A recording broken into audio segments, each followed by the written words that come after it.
રૂપિયાની ગોળી છે કેવી રીતે કોઈનો જીવ બચાવી શકે? સો બેઝિકલી હાર્ટ એટેક કઈ રીતે આવે છે? હાર્ટ એટેક ક્યારે આવે છે? આ મારું હાર્ટ છે, આ મારી નસ છે કે જ્યાંથી બ્લડ સર્ક્યુલેશન જાય છે.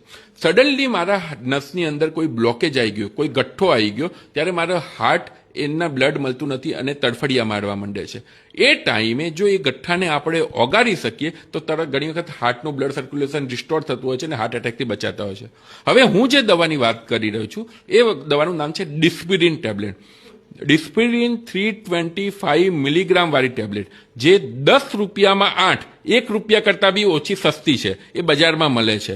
એ લઈને તમારા કોઈ રિલેટિવના, તમારા કોઈ સગા સંબંધીમાં, તમારા મમ્મી પપ્પાના પોકેટમાં રાખી મૂકશો અને જ્યારે બી કોઈ આવી ઇવેન્ટ થાય ત્યારે એને ઓગાળીને કે ચાવીને જો આપવામાં આવશે તો સ્ટડીઝ એમ કહે છે કે 30% લોકોના પેશન્ટની જાન બચી શકે છે. હવે આ ઇન્ફોર્મેશન કોઈને ખબર જ નથી, એ ટાઈમે બીજું 1000 અખતરા કરશે પણ આ વસ્તુ નહીં લે, એના લીધે લોકોની જાન જતી હોય છે. એટલે તમે બી આ વસ્તુ ધ્યાનમાં રાખજો અને આજે જ જઈને અમલમાં મૂકજો.